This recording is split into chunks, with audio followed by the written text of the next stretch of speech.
Olá, pessoal! Estamos começando mais um episódio do Fifth Podcast. E hoje vamos falar de um assunto extremamente importante. O centro das atenções é o corretor de imóveis. E hoje nós não estamos aqui para falar apenas do corretor de lançamento, o corretor do mercado pronto, ou de aluguel, ou que compra e vende terreno. Não. Hoje nós vamos falar a respeito do corretor de imóveis dentro de um ciclo de incorporação. E para eu não ficar sozinho nessa, chamei dois grandes pessoas do mercado imobiliário hoje para falar a respeito disso. Eu estou aqui com o Rafael Sullivan, diretor de novos negócios da MPD Engenharia, e o Rafael Mattioli, que é o head do comercial da incorporadora MPD. Primeiramente, sejam bem-vindos ao Fifth Podcast, é uma honra recebê-los aqui. Obrigado, agradeço o convite aí, esse meu primeiro podcast aí, legal, e o assunto é um assunto que eu gosto aí, me relaciona muito há muitos anos e há muito tempo e bastante no meu dia a dia com os corretores, né, com essa profissão, e muito bacana. Espero poder contribuir aí, falar bastante, né? Eu já tenho aí uma carreira aí de mais ou menos 15 anos na área de novos negócios, na área de aquisição de terrenos. Trabalhei um período na Trisul, depois trabalhei numa outra incorporadora chamada MAC. Fiquei um pouquinho na Lavi e agora estou aqui na MPD aí, na busca e captação de negócios. No finalzinho a gente vai falar mais ou menos o que a gente está buscando, qual que é o nosso objetivo aí, para os corretores que estiverem atentos aí no podcast também poder nos ajudar aí ofertando áreas. Show de bola. Muito bom. Mais uma vez, obrigado pela oportunidade, pelo convite, Alan. Acho que a gente poder disseminar um pouco do nosso conhecimento sempre é muito bom, né? Levar um pouco mais de informação para as nossas equipes de vendas. Eu trabalho na MPD já vai para 10 anos. Tive passagem por Brookfield, que hoje é Tegra, por Vitacom, mas trabalho na área comercial de incorporação há mais ou menos 12 anos. Então, sempre tive muito contato com equipes de lançamento, com equipes de venda de imóveis pronto. E a gente vai falar um pouquinho ao longo do dia, aí, ao longo desse momento, e passar algumas dicas importantes do que a gente viu que deu certo, do que deu errado, né? Do que a gente gostaria de perfil para as nossas vendas, de perfil para as nossas equipes. Então, hoje é um momento para o corretor absorver um pouco de conhecimento com a gente, né? Bacana, show de bola. E quando a gente fala de equipe, é importante salientar aqui também, né? Esse podcast ele tem a patrocinadora oficial, que é a MPD Vendas. É a house da MPD Engenharia. E você que tem interesse em se tornar corretor de imóveis, em vender um apartamento MPD e fazer parte desse time, entra lá no Instagram da MPD Vendas, @MPD Vendas, procura lá, chama no direct que o pessoal do RH vai entrar em contato com você. E aí você vai saber mais coisas a respeito disso, além de aprender com essas feras que nós temos hoje aqui.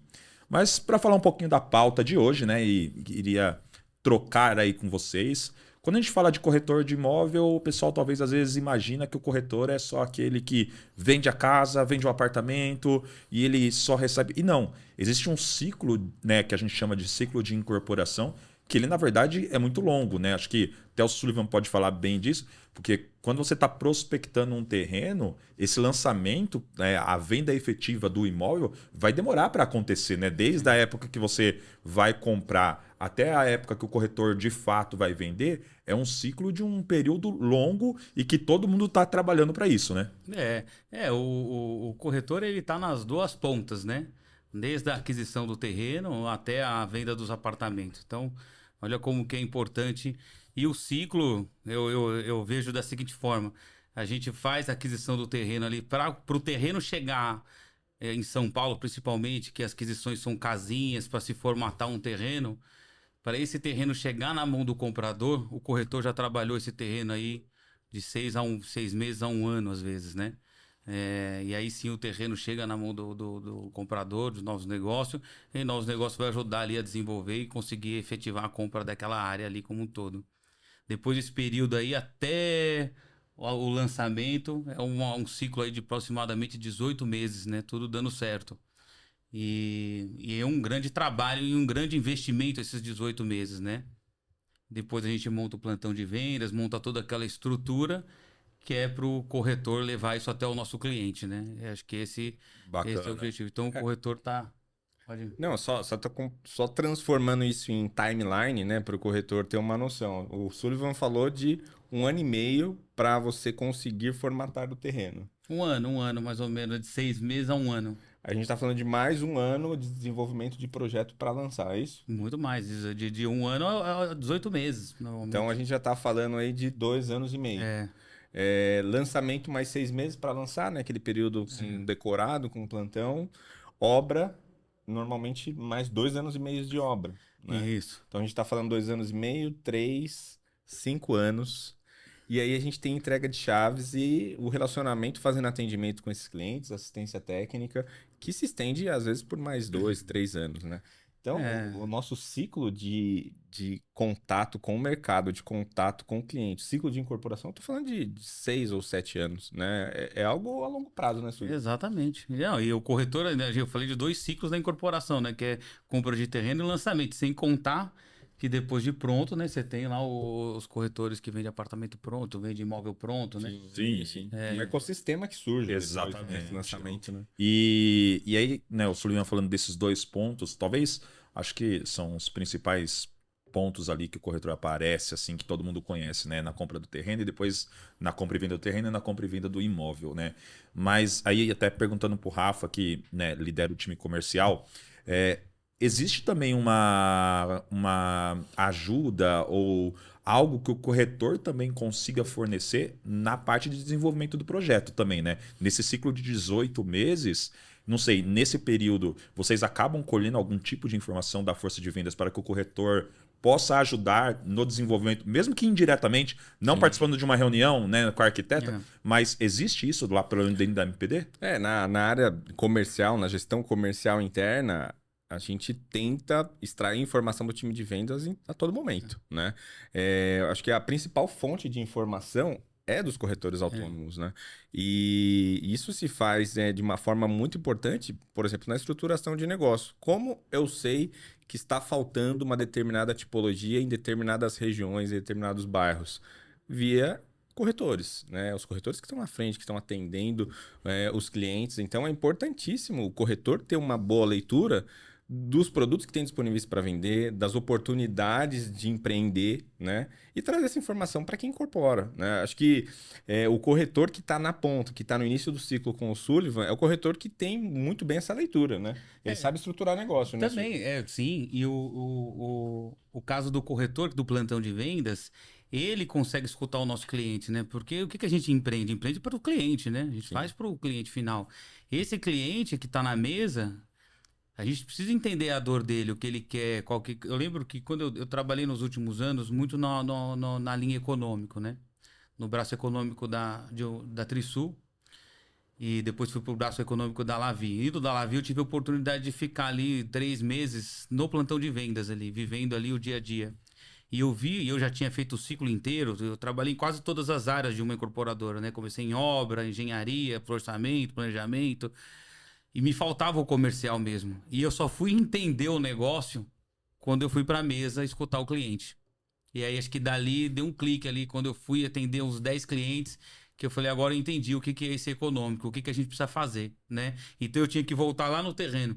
Então a negociação do terreno passou a ser diferente, né? A gente sabia o quanto era sensível a compra do terreno. Não é diferente do terreno médio alto, que você até aceita ali uma negociação. O econômico é aquilo que dá para pagar, é aquilo que dá para fazer. O projeto é aquilo que dá para projetar. Por quê? Porque lá no final, na hora de você vender, o valor, uma diferença pequena no valor final de venda do ticket, reflete na condição do financiamento do cliente. Não conseguir financiar. Não conseguir atender ali o sonho do cliente de morar naquele lugar. Então, e aí, nesse sentido, né, você teve esse contato com a equipe, você vivenciou isso. E uma coisa que você deve ter percebido, né? Acho que por a estrutura ser autônoma, né, por serem autônomos, talvez tenha um grande problema aí, né? O grande dilema dentro no que diz respeito à informação, né? A bloqueio de informação. Porque é uma dificuldade o corretor passar essa informação para frente. Muitas vezes ele tem uma informação tão rica, né? Proveniente ali de atendimentos, né? Só que alguns, eles não passam essa informação para frente com medo, né? Enfim, eu tenho a informação, vou guardar aqui comigo, vou fazer negócio eu vou ver as oportunidades e vou ficar quietinho aqui. Pelo contrário, né? Se ele traz essa informação para nós, ele leva para o incorporador desenvolve um novo projeto para ele vender também, né? Então, aí é um grande dilema, né? O corretor, ele não pode morrer com a informação, né? Ele tem que passar essa informação para frente sempre, né? Sim.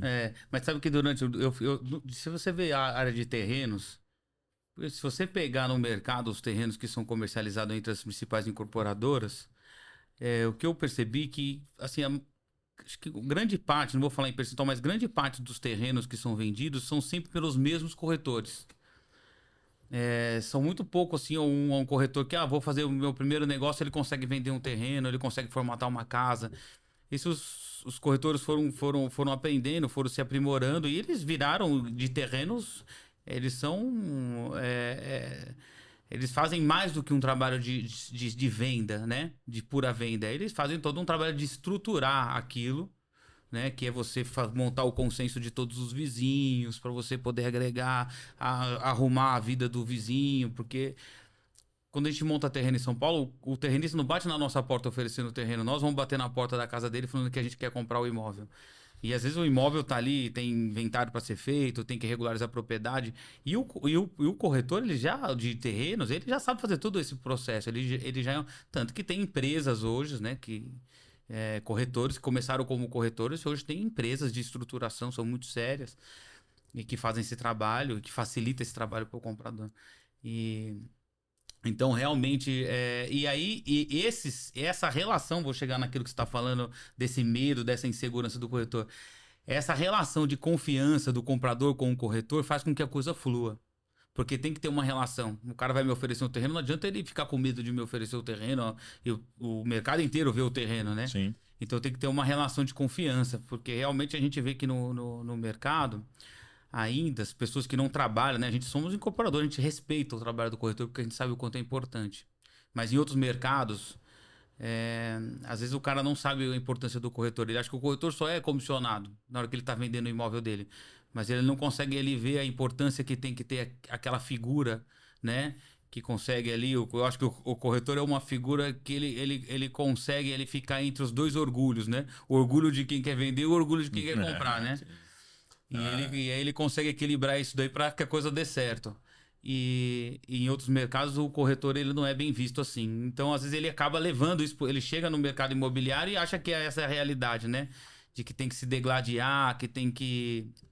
Então, isso eu acho que é uma coisa que está sendo... Nós estamos conseguindo transcender isso. O corretor está cada vez participando cada vez mais da empresa, ocupando o lugar dele dentro das construtoras, das incorporadoras. Eu acho que a equipe inteira está reconhecendo que é ele. Pô, a gente faz tudo isso, né? Eu brinco que assim, a gente gasta um dinheirão, compra o terreno, aprova o projeto, constrói um plantão de vendas, faz um decorado. Isso é um investimento altíssimo até chegar o dia do lançamento. Mas a gente faz tudo isso para um dia chegar a entregar isso na mão do corretor, para o corretor levar isso até o nosso cliente, né? O plantão de vendas é a nossa casa, é onde a gente monta a nossa casa. Vai gente visitar, toda hora vai alguém visitar a gente no nosso plantão. Quem atende? Quem que é a pessoa que recebe? Ele se torna o porta-voz, né? É o porta-voz. Então, acho que a gente, pelo menos na MPD, né? A gente tá olhando para isso, né? Em outras empresas que eu trabalho, tem que estar de olho nisso, porque esse cara tem que estar muito bem preparado e para receber, para atender o nosso cliente, porque a gente empreendeu para ele, né? Sim. Esse é o objetivo. E falando um pouquinho de casos, a gente gosta às vezes de ouvir casos que acontecem, né? Já teve, Rafa, algum momento, por exemplo, passa lá os 18 meses, o pessoal desenvolvendo o projeto, eu acho que tem que ter aquele negócio, aí fala, eu gosto disso, faz aquele projeto, aí vai para a equipe de vendas. De repente a equipe de vendas identifica algo que talvez não percebeu. Aí você chega lá, já chegou lá e fala, então... Eu acho que tinha que mudar isso aqui. Como acontece isso? Quando acontece isso, os arquitetos querem matar a gente, mas acontece muito, né? Só que normalmente quando acontece é pro bem do produto, né? É uma informação que a gente trouxe de campo, né? Muitas das vezes quando a gente comprou o terreno, não tinha alguns dos projetos sendo lançados, né? Até desenvolver produto, né? Até fazer a coisa acontecer. A gente veio na linha ali de, por exemplo, desenvolver um produto de 120 metros, e no momento de lançar o mercado mudou. E aí como que faz, né? Então aí é uma decisão, lógico, conjunta, né? Que a equipe de incorporação tem que tomar de mudar o projeto. Vou dar um exemplo simples, né? Um exemplo prático que aconteceu dentro de casa. Quem é mais antigo lembra. A gente lançou o Atria com 228, 280 metros. E depois de lançar, depois de atender cliente, a gente pegou uma informação de campo e levou lá para dentro.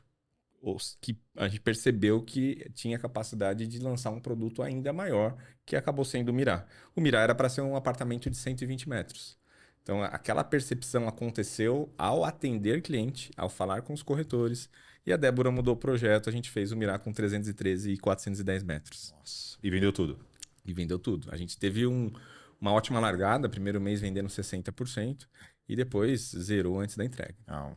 Foi um Show. produto de sucesso. Então, a gente entende aqui, né, que, na verdade, a informação está com o corretor, né? E acho que eu já visualizei isso várias vezes, eu acredito que vocês também. Não é estranho a gente ver, por exemplo, grandes executivos de construtoras ou até donos de incorporadoras no final de semana, por exemplo, estar num plantão de vendas conversando com o corretor, né? Você vê que é até normal, às vezes, isso acontecer. Porque também ele vai buscar essa informação com quem está lá na ponta, com quem está no dia a dia ouvindo o cliente, né? Então, acho que um grande ponto para os corretores, né, que estão assistindo o podcast é: vocês são um canal entre os grandes executivos, quem desenvolve o projeto. Vocês têm força para falar, pô, acho que esse é o projeto, e o comercial vai comprar a briga de vocês, né? Muitas das vezes falar, não vou falar porque ninguém vai ouvir, vou falar porque não vai adiantar nada. Adianta sim. Muito, né? muito. Isso muitas vezes é uma mudança de chave que você fala, isso acho que foi determinante, né? E aí a gente vê isso acontecendo. Eu já presenciei algumas vezes na questão de compra de terreno, nesse desenvolvimento, e o que você falou é verdade, Sullivan. Você vê que o corretor de terreno ele foi se aprimorando. Acho que muitas das vezes chega para você, corretor de terreno, oferecendo o terreno e muitas vezes até um projeto já desenvolvido, né? Algo que ele estudou na região, Sim. O próprio corretor já viu a necessidade que existe lá, então ele traz até às vezes quase que pronto um negócio para vocês, né? O corretor ele fica na rua, né? Assim, o escritório dele normalmente é o campo. É o nosso braço na rua, porque novos negócios, quem que é o time de novos negócios? São os corretores. Então, enquanto a gente está no escritório, montando planilha, fazendo conta, fazendo estudo, fazendo viabilidade, quem que está captando? Quem que está capitaneando? Quem que está conversando com os proprietários, que está atento, que está ligado? São esses corretores, né? Eu tenho uma lista de corretores, são pessoas que eu tenho intimidade, que têm liberdade, que já fiz negócio, que tem confiança um no outro, no trabalho do outro, porque é um trabalho em conjunto. É difícil fechar terreno quando você fala 20 casinhas, dentro das 20 casinhas tem mais 5 casas que tem 30 herdeiros, que tem mais... Então isso é um esforço para que isso aconteça, que dê certo. E a gente acaba criando essa boa relação. E o corretor foi se especializando, foi entendendo, foi ganhando dinheiro, obviamente foi acreditando no trabalho dele. E hoje eu, pelo menos, trabalho com 10, 12 corretores, são excelentes, assim, são super. Às vezes a gente até atrapalha na negociação, fala, vai você lá, porque se tornaram profissional naquilo que estão fazendo, né? Sim. Eu acho que quando o corretor ele se especializa, acho que pode ser até uma pergunta quando ele se especializa naquilo, porque a área de corretor era muito grande, né? Sim, Tem sim. muita coisa pra você fazer, além de bairros, né? O cara fala, eu vendo São Paulo. Não dá pra você vender São Paulo. Sim, é isso aí. Né? Corretor de terceiro, você vai vender uma região, pra você entender do que você tá falando, né? O apartamento ali custa X, seu apartamento é bom, você vai colocar teu apartamento à venda, né? Eu tenho muito essa experiência, você vai colocar seu apartamento à venda. O cara tem que saber o perfil para quem que vai vender, o que tem na região, em todos os que quem está comprando, o comprador que está comprando, ele quer saber o que vai atender ele naquele bairro que ele quer morar. Então acho que o corretor, quando ele se especializa até mesmo no bairro que ele está atuando, eu acho que ele se dá bem. Se ele tem um apartamento para vender lá no Itaim, você vai colocar na mão de um corretor lá em São Roque. Não existe. O meu melhor amigo de infância, ele é corretor, né, de casas, né, assim. Nunca fechou um terreno, mas é meu melhor amigo. E ele se especializou ali na região do Morumbi. Uhum. Então, se você falar que quer comprar um terreno na Barra Funda, ele não vai te vender, ele vai te falar, eu te indico alguém lá na Barra Funda que vai te atender. E aí, ele, no Morumbi, ele atende. Então, mas ele sabe exatamente, quase, se ele não sabe tudo, ele sabe 80% do que está acontecendo no Morumbi. Então, ele consegue ele trabalha para ele mesmo, ele consegue ter lá um número de vendas mês contínuo, né? Porque ele já criou essa rotina. E ele deu certo, mas foi muito bem o raciocínio dele. Então ele demorou um tempo. Ele se especializou ali, né? Se especializou no Morumbi. Então outros corretores hoje, quando tem cliente, o cara tá lá em Santana e ele tem um cliente que quer comprar alguma coisa no Morumbi, o corretor de Santana não sai até o Morumbi. Liga para ele, fala, ó, atende meu cliente aí, etc. Faz uma parceria. Faz uma parceria. A gente vê essa questão de, putz, o corretor vende tudo, o vendedor vende tudo, pode até vender, né? Mas a gente vê que os melhores corretores, eles focam em um nicho. Sim, sim. E aí eu vejo alguns fatores. Por exemplo, o Sullivan coloca aqui aquele que foca numa região. A gente tem muito a questão daqueles que focam num nicho. Por exemplo, a gente tem corretor de alto padrão, a gente tem o corretor que vende produtos econômicos, corretor que vende somente estúdios, né? Então, assim, a gente tem vários tipos de corretores que se especializam naquilo. E trazendo para o lado da incorporação, a gente vê também que nesse ciclo de incorporação também tem momentos ali Exatamente. de especialização. Muitas vezes a gente conhece o corretor daquele lançamento, né? Que tem o stand de vendas, número 100 da lista, da roleta, e aí, né, a gente vê que talvez quando passa aqueles 6 meses que o Mattioli falou, que o plantão sai, fica aquele plantão menor, e aí você tem um ciclo, né, até entregar, começar a subir a torre, sai uma debandada, né? Todos os corretores saem. Mas não é raro a gente ver também pessoas falar, pô, eu fiquei e ganhei dinheiro. Eu consegui fazer a venda. Como que é isso, Rafa? Você que tá ali na frente, vê esse momento, né? Tipo, aí depois quando vai entregar, volta todo mundo e começa. Tem corretores que focam exatamente, às vezes, em algum momento e acabam se dando muito certo, né? Sim, com certeza, né? Assim, antes de entrar nesse assunto, porque para mim, talvez essa seja a parte mais importante e a diferença entre ter sucesso ou não, né, na vida do corretor. O foco, né, se especializar, identificar nichos, isso é importantíssimo. Mas primeiro falando do ciclo de incorporação, né, e falando de momentos. A gente quando abre um stand de vendas, que faz o meeting, que tem lá 200 corretores envolvidos, a gente entra numa dinâmica ali de 40 dias de trabalho muito intenso, com muitas pessoas envolvidas, com muitas equipes e corretores envolvidos, divulgando esse produto, seja por meio offline ou por meio online, né? Mas muitas pessoas envolvidas. Passado esse período de 6 meses, a gente vendeu ali boa parte do projeto, a gente entra num segundo momento, onde a gente tem um início de obras, né? A gente tem ali pelo menos 24 meses de obras que vão começar a acontecer. E a gente sempre identifica que cai de 200 corretores ativos para pelo menos ali de 5 a 10, né? Muitas das vezes nem 10, 5 que continuam trabalhando aquele determinado produto no período de obra, né? E é curioso, porque muitas das vezes na nossa curva de viabilidade a gente prevê vender 30% no período de lançamento, e às vezes acontece, né, dessa forma, a gente vende lá 30% no lançamento, ou às vezes vende um pouco mais, vende 40%, e no período de 2 anos ali de obra, a gente vende 50%. E quem que tem sucesso, quem que consegue participar desse segundo tipo de venda, desse 50% de vendas? Os corretores que focaram, os corretores que continuaram, que acreditaram no produto. Então ficam ali, sim, de 5 a 10 corretores, participando da fatia maior do bolo, participando do período de obra, do momento que é mais difícil de vender? Sim, é mais difícil de vender. Só que todo mês ali está emplacando uma venda, né? Vou mencionar uma pessoa aqui, vou mencionar um nome. É só olhar para a Oprah, né? Lá no Era Perdizes. Poxa, é uma corretora ótima aqui da nossa equipe, que acreditou no produto, focou, continuou tendo resultados no período de obra. Agora o produto está perto de entregar, com certeza também vai ter bons resultados agora no produto depois de entregue. Então, a gente percebe uma seleção ali natural, né? Talvez seja até uma questão de adaptação, né? Tem corretor que vai acreditar só no lançamento, ele vai dar as caras só no momento do fervo ali, da bagunça, né? E tem corretores que acreditam nessa segunda etapa. Mas, assim, é unânime que nós percebemos ao longo dos anos que tem sucesso quem realmente identifica um nicho, seja a região que o Sullivan falou, o tipo de atuação, né? Vender terreno, vender lançamento, vender pronto. E até o subnicho, digamos, o tipo de produto, né? Um produto de alto padrão, de 100 a 400 metros, é um perfil de corretor. Um apartamento estúdio que tem que falar uma comunicação mais forte, mais agressiva, né? Falar de números de investimento para vender um estúdio, é um outro tipo de corretor. um corretor para vender econômico, que tem que falar de crédito associativo, que tem que fazer conta de renda, é um outro tipo de corretor.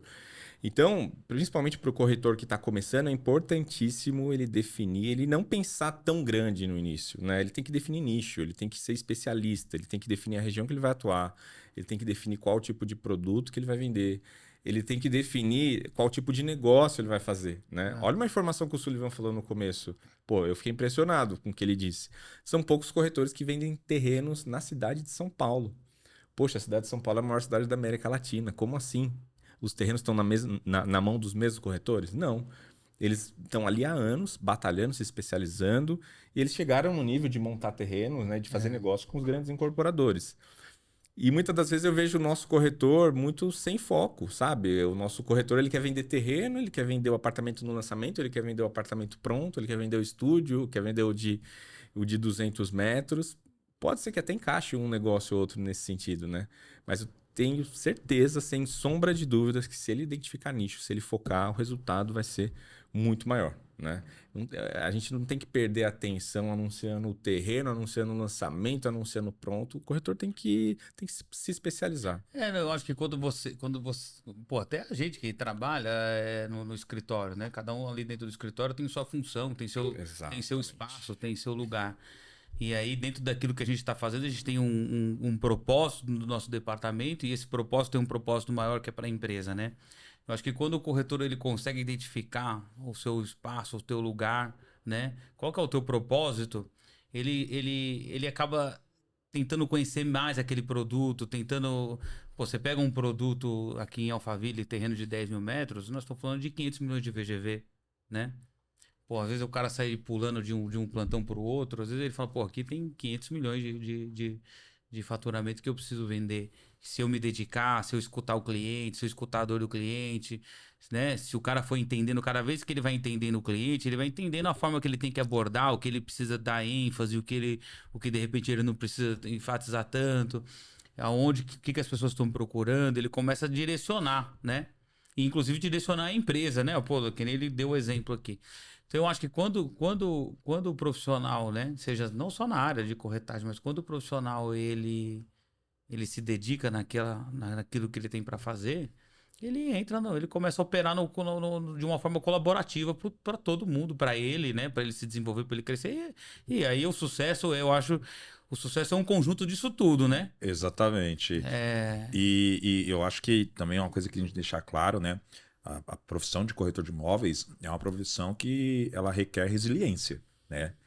Muitas das vezes o pessoal olha, né? Pô, normal, você olha no Instagram, você vê aquele corretor, pô, o cara vendeu aqui, vou fazer isso também, vou vender. O cara tá. Você vê às vezes um corretor que tá 10 anos no online fazendo coisa no Instagram, fez a venda e você fala, vou fazer um Instagram aqui também, vou fazer e vai vender. E na verdade não é bem assim, né? Você vê que pessoas estão focando quantos clientes ele tem que atender para conseguir vender um apartamento. Ou não é todo o terreno que o corretor tem que ele vai conseguir. Se fosse, estava maravilhoso, né? Mas quantos nãos a pessoa tomou, e talvez, né, não sei aqui, mas quantos corretores iniciaram pensando grande, talvez, e às vezes estava até tão perto ali da venda e no meio do caminho acabou desistindo quando ela começou. E a profissão é assim, você vai aprendendo, acho que a cada atendimento ele vai aprendendo um pouquinho mais, né?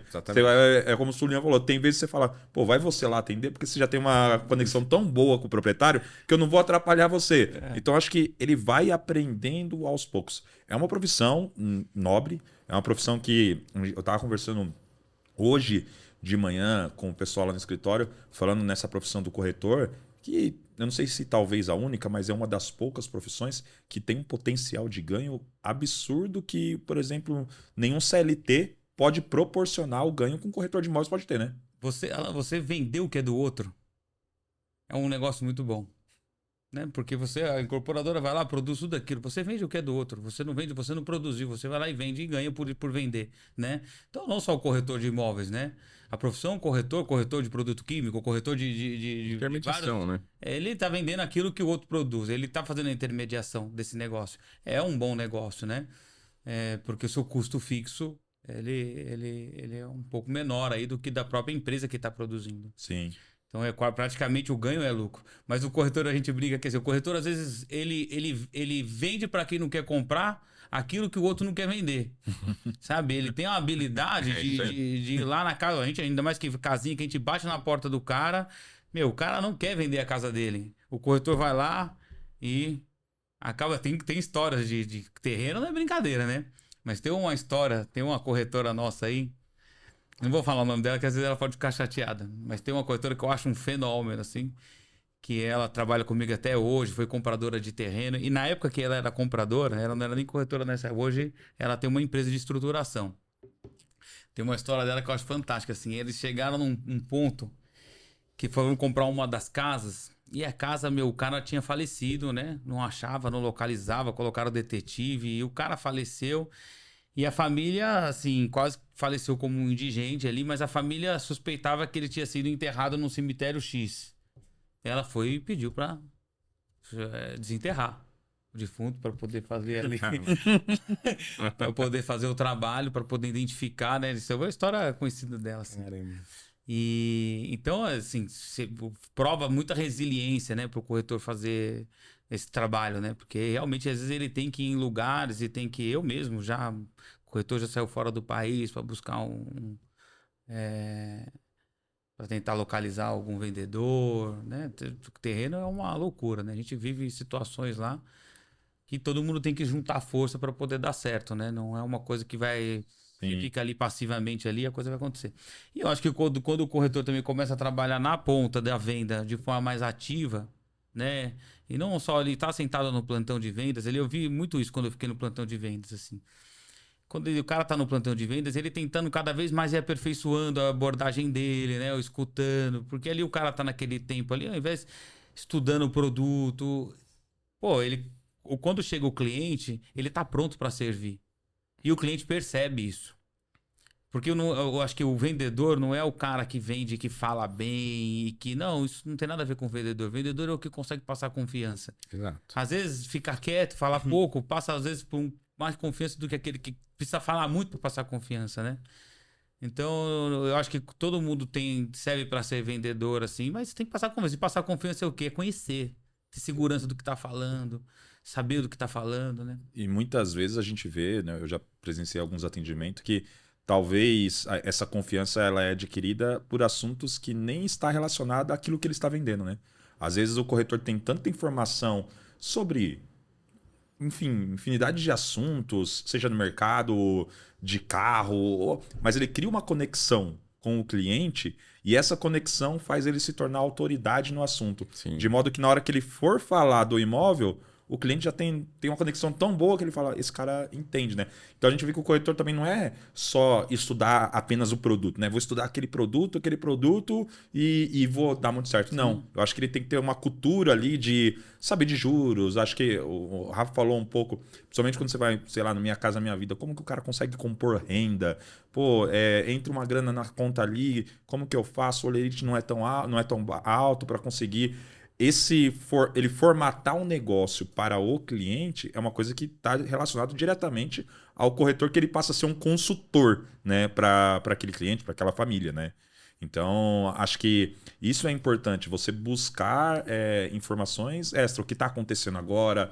Porque, na verdade, se você está numa mesa de 1 hora, 2 horas na mesa, ele não fica 100% do tempo falando de imóvel, né? Você cria uma conexão falando de coisas. Eu já participei, por exemplo, eu participei uma vez de uma mesa com o Rafa, que ele ficou 40 minutos falando de barco. E eu olhava assim e falei, eu quero vender apartamento. Ele tá falando de barco. Aí eu falei, quando que a gente vai começar a falar do apartamento, né? E quando começou, sei lá, 40 minutos falando de barco e 20 de apartamento. Você fala, mas como assim? Essa conexão de aprender outras coisas ajuda muito no atendimento, né? Vou dar um... Desculpa, Rafa. Por favor. Mas eu vou dar um exemplo do que você tá falando. Olha como que tudo tá relacionado a você sentir confiança na outra pessoa. Pô, às vezes você tá lá falando de barco... Mas ali, naturalmente, lógico, você não tá pensando, não é uma estratégia ali montada. Mas você tá ali criando afinidade com a outra pessoa. Eu não entendo nada de barco, tá? Eu só usei o pouco que eu sabia para criar uma conexão com a cliente. Acho que é isso, né? A venda é basicamente isso. E eu acho que essa conexão é tudo pro no final o cara quer perguntar assim. Mas ele não pode perguntar isso claramente. Ele cria essa confiança e fala assim, eu tô fazendo um bom negócio? Posso confiar? É isso. Aí você vai falando isso de outras formas, né? Com a sua empatia, que você vai criando... Porque o cara é médico, por exemplo, ele vai comprar um apartamento, não é o negócio dele. Ele vai morar, ele não quer sair visitando 10 prédios, ele não quer fazer esse trabalho de inteligência de mercado. Ele vai em 2, vai visitar. Pô, mas se o corretor vai lá, deixa ele seguro, ó, ele fala, fui visitar o seu concorrente. Ele fala, ó, seu concorrente tem isso, aqui tá, as diferenças são essas, né? E você escolhe.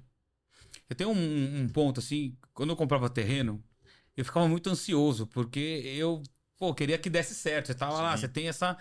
E eu vivia junto com o corretor essa ansiedade. Eu acho que o sentimento de ansiedade na vida de quem trabalha com vendas é um sentimento ali existente, ali, muito presente no dia a dia das vendas.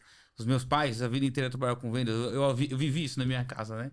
Mas meu pai era um cara muito habilidoso com esses sentimentos, assim. Então ele ensinava algumas coisas bacanas pra gente, assim.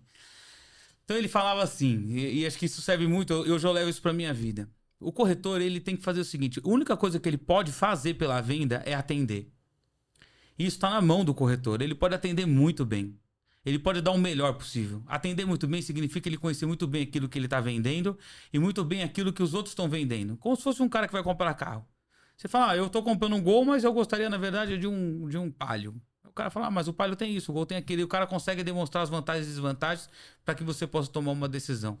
O corretor também que tem que estar nesse ponto. Ele consegue te mostrar a vantagem e desvantagem do produto dele e do concorrente, muitas vezes, para que o comprador ali consiga tomar uma decisão. Então, a única coisa que está na mão do corretor é o atendimento. Nesse momento, o corretor tem que dar o melhor dele. E o que é dar o melhor? Ele dormiu bem, ele acordou bem, ele foi trabalhar de banho tomado, bem vestido, animado, feliz, empolgado para atender, ele está bem. Quem quer que chegue lá, ele está pronto para servir. Eu acho que isso ele pode fazer. Ele conhece muito bem do assunto que ele está tratando, etc. E aquilo que ele não conhecer, na hora ele pede ajuda, mas não deixa o cliente sair com dúvida. Agora, se vai vender ou não, não está mais na mão do corretor. Ele tem que soltar. Porque isso depende da família do cara, depende de outras incógnitas que não está na mão. O corretor que sabe fazer isso, ele está em paz, porque ele fala, eu atendi bem, fiz meu trabalho, daqui para frente não está mais nas minhas mãos. Agora o corretor que não faz isso, que tá lá, atende mais ou menos, que tá pensando só nos frutos que vai gerar aquela venda, esse vive morrendo de ansiedade.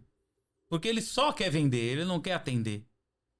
Né? Então eu percebo nesses longos anos que eu trabalhei assim com corretor, eu vejo lá os que têm sucesso, os que não têm, os que estão bem, sempre são aqueles que estão mais dispostos a servir, que estão mais prontos, que têm mais disponibilidade. Eu acho que esse é um segredo do sucesso, um dos segredos do sucesso. Eu acho que é essa tá bem, quer fazer, quer acontecer. E não tô ali empurrado, eu não tô ali porque eu tenho que estar, que saco tá aqui, sabe? Eu acho que tudo isso joga contra ele mesmo, né? Ele mesmo. Assim, ó, eu só de escutar o Sullivan, eu peguei 3 grandes aprendizados, né? E um deles que o Alan também falou aqui no começo, né?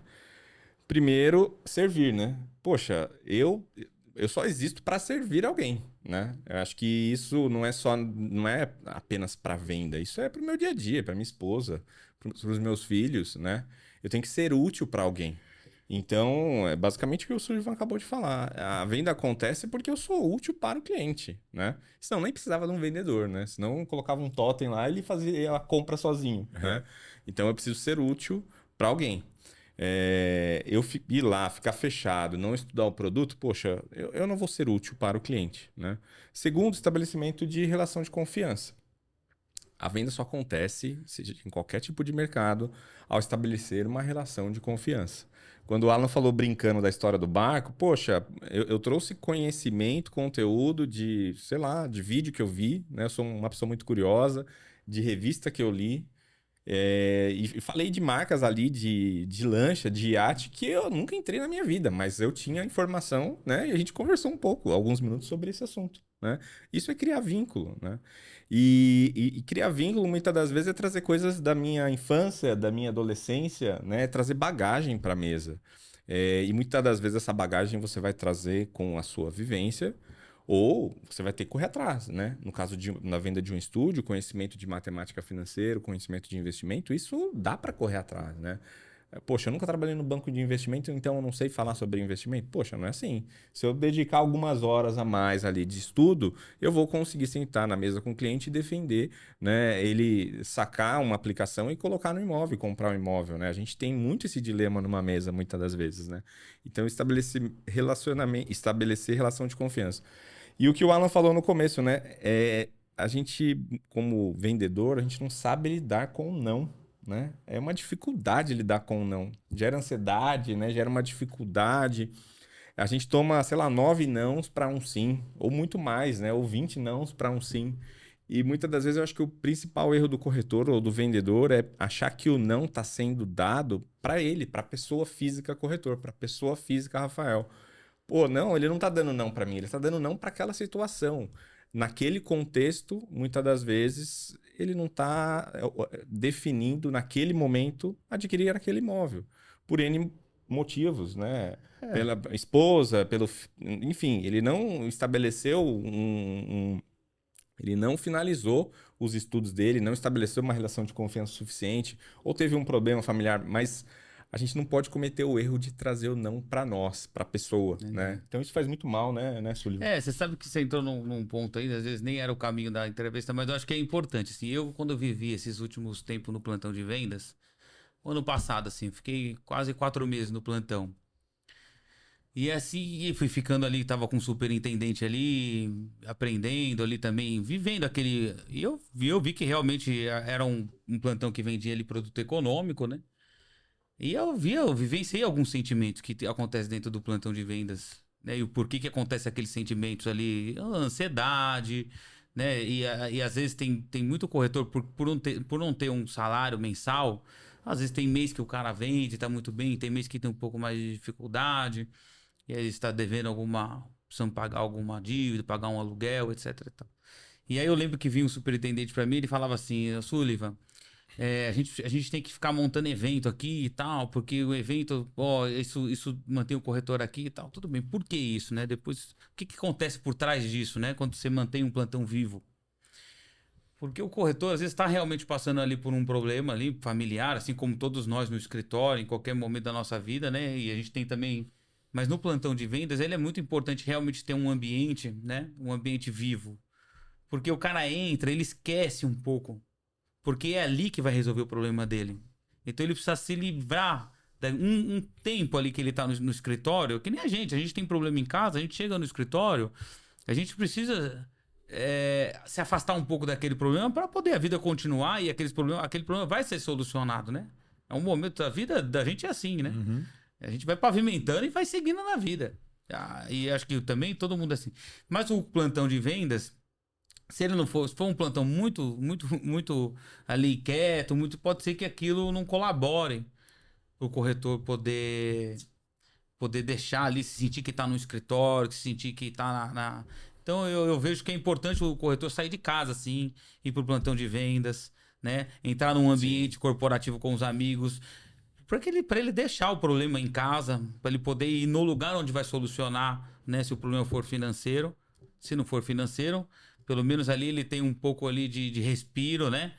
Para depois poder refletir sobre o assunto. Então, eu acho que do comercial né? A gente tem essa obrigação de... E a gente também, eu trabalho como novos negócios também, eu tenho uma forma de receber os corretores também, do mesmo jeito que eu estou falando de servir, eu sirvo a eles, né? Sim. Então eu sempre estou disponível, né? Eu acho que isso é uma característica. E falando um pouquinho, né, aí, talvez quem tá ouvindo a gente aqui, assistindo, pô, não é corretor de imóveis e talvez, né, tenha essa vontade, talvez pensando no que vocês falaram aqui, não tem uma pergunta, vou fazer uma pergunta aqui, talvez muitos estão fazendo. Tá bom, vocês falaram de ciclo de incorporação, do terreno, do lançamento, do econômico. Existe hoje essa aqui é a parte que você vai ganhar mais dinheiro. Se for para ser corretor, você vai ganhar muito dinheiro aqui ou não.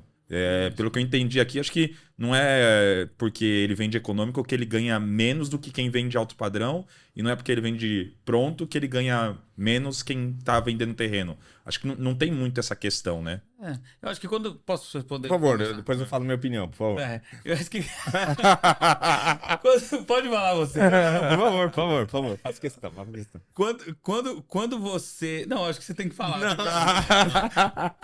Quando você... Eu vejo da seguinte forma. Essa palavra tem muito dinheiro, pouco dinheiro, muito dinheiro, pouco dinheiro. Eu acho que não é esse o caminho, né? Primeiro, eu acho que você precisa se sentir pertencendo a um lugar. Você precisa achar seu lugar no mundo. O que você é bom, o que você se sente bem, o que você se sente bem de fazendo. O resto é consequência. Porque quando a motivação é essa, em primeiro lugar, você só gera ansiedade na sua vida e frustração. Agora, quando você se acha seu lugar, você fala, tudo bem, o meu lugar é vender. Depois, vou dar um exemplo do meu melhor amigo de infância. Ele vende terceiros que falam, né? Quando o cara... Prontos. Ele vende apartamento pronto. Ele nunca vendeu um terreno. O terreno dá um dinheirão. Você pegar um terreno lá, 3, 4, 5, 6% sobre o valor do terreno, é um valor. Ele nunca me vendeu um terreno, né? Ele nunca fez negócio com um terreno. Mas o negócio dele qual que é? Pronto. É vender pronto lá no Morumbi. Ele manja, ele ama o que faz, ele conhece aquilo que ele faz. Cada vez mais ele conhece mais. Ele conhece as pessoas indicam ele. Tá ali, é o negócio dele. Ele tá bem, ele tá feliz. Vou conversar com ele, vou chegar pra ele e falar, Fernando, desiste aqui de comprar casa, vamos fazer terreno, porque terreno vai te dar muito mais dinheiro. Ele nunca quis saber disso. Não, eu já cheguei também, tem amigos meus que tem imobiliário aqui em Alphaville e vende casa, vende essas mansões, né? Pô, por que você não vende lançamento? É tão fácil, só levar o cliente já tem dinheiro, compra a casa aqui de 9, 10 milhões. Não, eu não sei vender lançamento, né? Então é uma questão de perfil, é uma questão de se sentir bem fazendo a venda da casa pronta, né? Ele não quer saber de vender lançamento, ele nem sabe, não é que ele não quer saber, ele nem sabe vender lançamento, pegar uma tabela e vender sonho, vender um apartamento que ainda será construído, né? Então é definição de nicho, né? E cada um, assim, eu tenho um amigo meu que ele brinca assim, enquanto você tá lá, a gente tá comprando terreno, você tá vendendo apartamento, tem outro que tá fazendo arroz, tem outro que tá fazendo feijão, tem outro que tá fazendo café, cada um e no fundo, nós somos grande quando todo mundo tá junto, né? Trabalhando junto. Então, no fundo, nós somos numa sociedade onde cada um tem a sua função. O corretor também, eu vejo assim, quem que veio vindo no passado como corretor? Pô, o cara trabalhava no mercado financeiro, saiu, era contador, saiu. O cara saiu, não achou no celular, colocou, eu preciso trabalhar, vou trabalhar como corretor. Hoje não mais. Hoje eu vejo que o corretor é uma escolha mesmo. Quero ser corretor, quero trabalhar, porque eu vi meu tio fez sucesso como corretor, meu amigo tá fazendo sucesso. Pô, puta carrão, o cara comprou, o outro tá indo bem. Então é uma profissão que dá dinheiro, né? Que também é vista, que é respeitada, né? O Cresce o Cresce sustenta muito bem essas regras da corretagem, né? Então tem uma segurança ali pro corretor poder fazer o trabalho dele. Eu acho que tem um ponto também que o corretor tem que tomar muito cuidado, que é principalmente rede social, né? Muitas das vezes a gente vê um corretor só anunciando aquele casão, fazendo aqueles vídeos de drone sensacionais. Isso tem muito aqui em Alphaville, né? Só que a gente não para ver em que momento da vida esse corretor está, né? Em que etapa da história dele, qual é a etapa da história dele que está sendo exposta aí no Instagram, né? Porque tem muito desses corretores que estão fazendo muito sucesso nas redes sociais, que, poxa, a gente conhece do passado, né? Ele foi corretor da Lopes 10 anos, foi corretor da Biara 9 anos, foi corretor da Fernandes Mera 12 anos. E agora ele está nessa etapa de vender casa, de trabalhar de forma autônoma, de montar a sua imobiliária e ter sucesso no seu negócio, né? Então, a gente tem que tomar muito cuidado com isso. Ninguém começa sozinho, ninguém faz nada sozinho nesse mundo, né? E é um pouco do que o Sullivan falou. A gente tem que participar de um grupo, tem que ter, né, esse sentimento de pertencer. É muito importante, e fica como dica, é muito importante no início da trajetória de um corretor participar de um grupo. Seja ele a house da MPD, seja uma imobiliária local, mas participe de um grupo, não caminhe de forma sozinha. Porque você vai ter muito aprendizado, você vai ter muitos altos e baixos, você vai participar de um escritório, né? Isso motiva você vir trabalhar no nosso plantão, trabalhar no nosso escritório, isso motiva, isso traz ideia. Como o Sullivan disse, né? Você deixa os problemas do lado de fora e você trabalha dentro de uma equipe. Agora imagina você fazendo todo esse caminho sozinho, vai demorar muito mais tempo para você começar a colher resultados. Você vai até se frustrar É, no meio do caminho, né? A chance de se perder, né? Eu acho que isso serve para a vida toda, né? Porque no fundo, Pois é. primeiro é respeitar que existe um caminho, né? Tem começo, meio e fim. Então esse cara que hoje tá lá demonstrando o sucesso dele, eu acho que às vezes é mais interessante olhar qual foi o caminho que esse cara fez para estar Exatamente. realizando isso hoje. Esse é o exercício que ninguém faz hoje, né, Sullivan? A gente só vê a primeira página, a superfície, né? Ninguém entra na profundidade de, poxa, ó, fulano de tal, pô, ele tá bombando, tá na internet, tá vendendo umas casas bem legais, mas ninguém olha o passado dele. Eu acho que muitas vezes às vezes eu me incluo, né? Porque às vezes a gente também tem medo de fazer o caminho, né? Eu fiz um caminho, vejo o quanto isso é importante. Escolhi esse caminho, fiz esse caminho, né? E realmente, quando você vê aqueles caras que fizeram grande sucesso, eles falam, sonhe grande. Sonhe grande e faça o caminho. Não importa se você sonhou, o que você sonhou e fez o caminho, você vai realizar. Mas eu acho que querer atalhar o caminho, né? E querer direto pro sucesso onde causa toda a confusão na vida da pessoa, que aí vem a frustração, porque não vai dar certo mesmo, né? Sim. E... Eu acho que os frutos também, eu acho que os frutos também só são bem-vindos, né? Quando existe um trabalho, né? Sim. Eu recentemente vi um vídeo na internet, né? Uma pessoa falando para ganhar 1 milhão é fácil, né? Em uma semana você vira corretor, depois você vende um imóvel de X milhões e ganha R$1 milhão. Poxa, se fosse fácil assim, né, Alan? Teve um que eu ouvi falar, difícil é não ganhar 1 milhão. Caramba. Então tá difícil pra mim. Pois é. Poxa, a gente vê tanto corretor, eu já vi muito corretor ganhar muito dinheiro, mas tem um trabalho por trás árduo, né? E o trabalho por trás é um trabalho interno, né? Porque pra pessoa acreditar nela no ponto porque aquele cara que falou assim, você ganha 1 milhão é fácil e tal, às vezes é fácil pra ele, porque dentro dele, ele já criou um caminho. Exato, ele tá num outro momento, né? Ele tá num outro momento de vida. Sabe? Porque às vezes quem nos impede a prosperar somos nós mesmos. Sim. É isso. Os nossos medos, as nossas imagens, nossas... É isso E mesmo. participar de um grupo, é no grupo que ele vai começar a identificar o que ele gosta de fazer. É no grupo que ele vai identificar se ele é bom no econômico, se ele é bom no estúdio, se ele é bom no alto padrão. Né? Nesse grupo que ele vai identificar se ele é bom no lançamento, se ele é bom no obra ou se ele é bom no pronto. Então, é muito importante você, né, estar perto de pessoas, né, já no mercado. Então, você sabe que eu tenho um corretor que... Tem vários, tem um corretor que eu gosto bastante dele, que é o de Laurentes. Se falar o nome dele, que ele... E ele é uma figura, assim, um cara mais velho, maduro, muito... Assim, todo eu tenho um problema com o terrenista, que o cara é muito xarope e tal. Esse cara, ele é um cara que é habilidoso com as pessoas. E uma vez e às vezes você tá na reunião, você tem que ali, é um jogo, né? A gente tava fechando uma vez uma área. Chegou na casa do cara, o cara era um cara duro pra caramba, o cara que tava fechando o terreno. E a gente precisava ali, eu e ele precisava dar um jeito de amolecer o cara, sabe? Tava um negócio... A gente tinha combinado o seguinte, falou, Laurence, você vai ter que ser duro com o cara na mesa, porque o cara não tava cedendo. E eu seguro a onda, né? Entramos na casa do cara pra fazer esse terreno. Aí chegou lá na hora da reunião, ele pegou pro senhor e falou assim, ó, fulano de tal... Bom, se eu sei que o cara era advogado, falou, se eu sei que o senhor é advogado, mas o senhor também tá desatualizado, né? O cara tinha sua idade lá, 80 e poucos, o senhor tá desatualizado também, o senhor tem que levar isso em consideração, isso que o senhor tá querendo incluir no novo contrato aqui, não vai dar certo, meu. O cara ficou uma pilha com ele, acabou o negócio, né?